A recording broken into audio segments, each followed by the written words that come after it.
The information I will be providing is accurate as of January 18th, 2022. You may have noticed that we have revised our COVID-19 reporting page to include more information about hospitalizations and local hospital capacity. This type of data helps to show the impact COVID-19 is having locally. We continue to report the number of cases each weekday. However, daily case numbers do not reflect the spread of COVID-19 within a community or our region. The cases reported are only those who are eligible for PCR testing, who are mostly those who live or work in higher risk settings.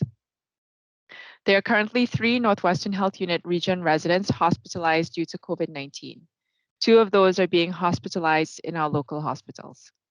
The percent positivity rate for January 10th to 16th was 16.9%, which is a slight reduction from 17.7% the week before.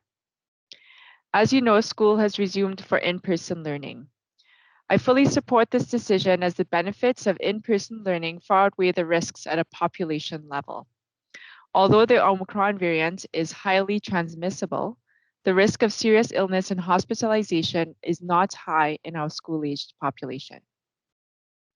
I recognize that the shift in the pandemic response can be difficult for parents to adjust to, and I'd like to explain why some of the changes have taken place. The Omicron variant is more transmissible and transmits faster than previous variants. The healthcare system does not have the resources to test or contact trace everyone who is sick due to a high number of cases. Contact tracing is also less effective when a virus transmits very quickly. To reduce hospitalizations and deaths, it is necessary to focus efforts on high-risk settings.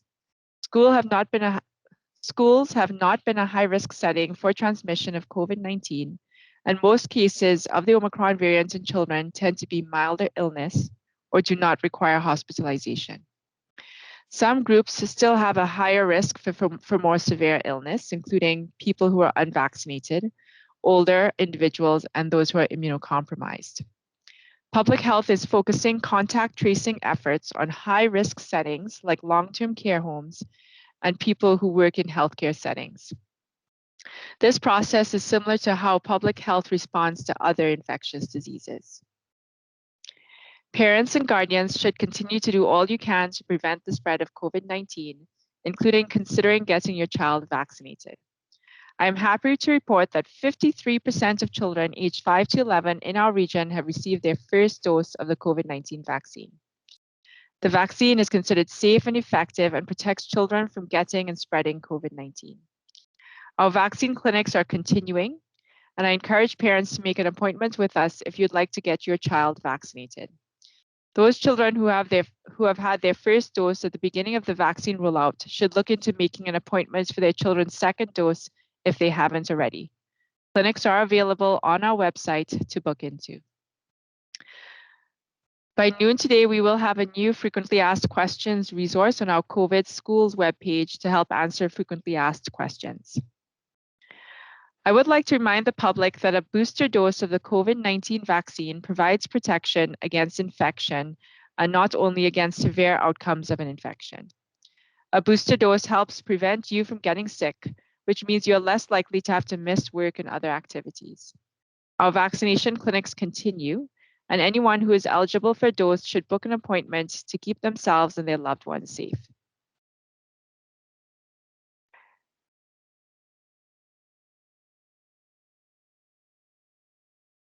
Sorry, I have a little bit more. We have received questions about self-isolation and what to do next. Our website has easy-to-use flowcharts depending on if you have symptoms, a positive rapid test result, or if you're a close contact. The advice given depends on vaccination status, symptoms, and whether you're a household contact. I urge the public to visit our website and www.ontario.ca/exposed for more information.